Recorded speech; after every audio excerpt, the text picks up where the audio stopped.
Hey everyone. One of the topics I always got confused about while learning to write HTML and CSS was the CSS position property. So today I'm going to do a quick demo about all the different position options and hopefully give you a better sense of how to use them. So here I have a basic HTML skeleton. I'm gonna collapse the head tag stuff because we're not going to do anything with those. And for this demo, I'm gonna have two divs, one red box and one blue box. So let me create those two divs. The first one with a class of red and the second one with a class of blue.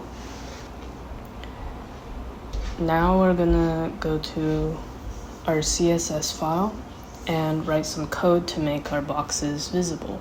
First, I'll select the div with the class red and make that 150 by 150 pixels.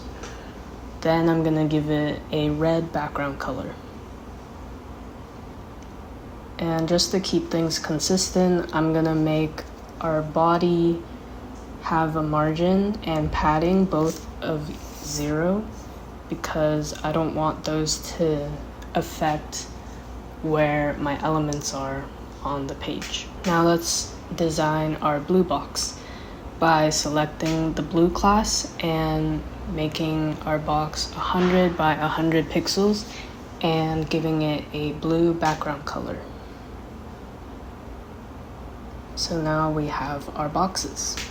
So the first position I'm gonna go over is static. By default, if you don't specify any position value, an element's default position is going to be static. So all that means is our elements are positioned one after another, depending on which order they were defined in the HTML file. So as you can see, since we made our red box before our blue box, the red box comes before the blue box. Static elements are not affected by top, right, bottom, and left values. So I'm just gonna give both boxes a position of static just to show that that's the same as the default. As you can see, if I set the top for my red box equal to 50 pixels, I'm trying to move the box down 50 pixels, but it doesn't move. We can try a similar thing where we move the blue box to have a right of 200 pixels, but you can see that it doesn't work either. So let's comment those out for now and move on to relative positioning. If you specify an element as relative, it will be affected by top, right, bottom, and left properties. For example, let's try to move our right box down 50 pixels again, and now it works. Just to show another example, if we set the left to 200 pixels, that would affect our red box because its position is relative. Now I'm gonna comment those out again because we're gonna talk about absolute positioning. I'm gonna lower the opacity of the background color to make it a little bit see-through just to show this demo a little better. So absolute positioning is different from static and relative because it removes an element from a document's page flow. All that means is the element doesn't take up space. It doesn't factor in the order of elements on the page. So now the blue box is the first element taking up space on the page, and the red box floats above. Top, right, bottom, and left still affect things with absolute positioning. As you can see, if we commented out our top and left values, those move the box.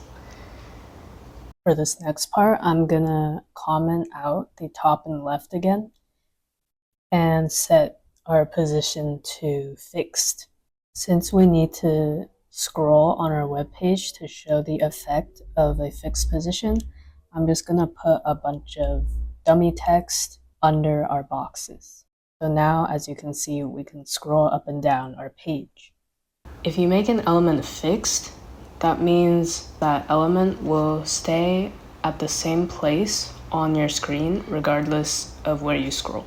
Like absolute positioning, the box kind of floats on top of other elements and doesn't take up space on the page, and is affected by top, right, bottom, and left properties. And just to contrast between fixed and absolute, if we set our red box back to absolute, now we can see that if we scroll, the red box stays wherever its location was defined. So that means since we commented out the top and left stuff, it will stay at top equals 0 and left equals 0. So the top left corner of our web page.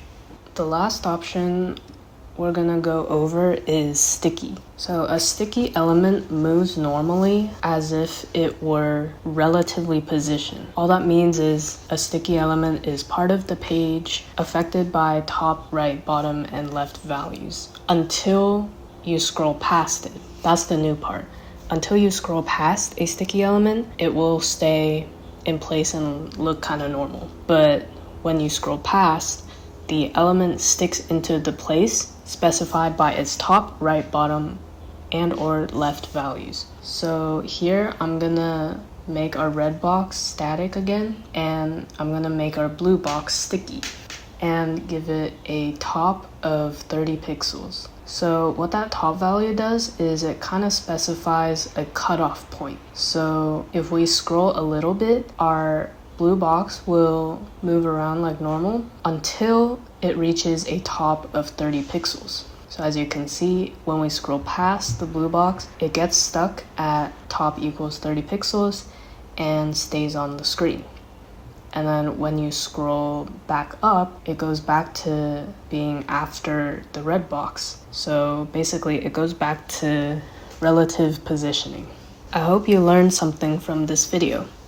If there are any other topics you'd like to see covered, please leave them in a comment down below. Thanks for watching, and I'll see you in the next one.